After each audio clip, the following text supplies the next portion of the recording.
Hi everyone, welcome back to another day of our Cozy Holiday 2018 Christmas countdown.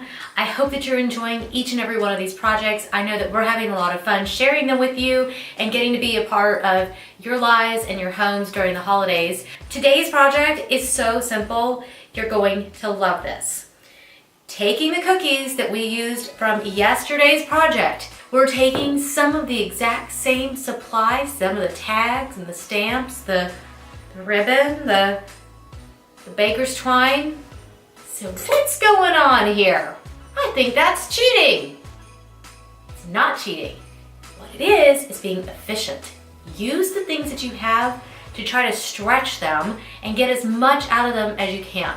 You can put cookies in a bowl, or you can put cookies in a really cute cone, which is what a lot of Danes will do. They hang them on their trees, they'll give them as gifts, and they're super cute to decorate with. And you can fill them with cookies, and then when you're done eating the cookies, you could put little toys in them. Maybe Santa would fill them with toys on Christmas if you left him some cookies on the tree. I used this wrapping paper that I found at Target. I thought that this was so cute. This is about 5.5 inches by 5.5 inches. It doesn't have to be exact. You just want to have a square of paper. Okay, I just made a cone. I'm gonna reach in here and grab some of my washi tape. I like washi tape because it's sticky and it holds really well, but then you get a really cute pattern, and it's just fun to add a little pattern. You could staple this, but why do that when you can use washi tape? And as I taped, I unrolled. So when you do that, you just pull the tape off, get it tighter.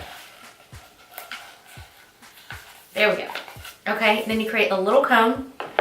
Just going to pop a hole on either side. Grab your twine. It's okay to get a little bit longer piece so that you can tie it easier. Okay, you can leave the strings dangling if you like them like that, or you can trim them off. You could tie a bow and dress it up if you want. I just like things simple. You just fill this up with cookies. There you go. And then we're gonna hang this on the tree, and I'm certain that Santa is gonna eat some of these cookies and leave my kids and me maybe an extra little treat inside, because how cute is this? He's just not gonna be able to refuse. If you love this project, leave us a comment. If you think the Santa's gonna leave us treats in here, let us know. Don't forget, hit subscribe. You don't wanna miss out on all the other videos. Thank you so much, and we'll see you guys soon. Bye.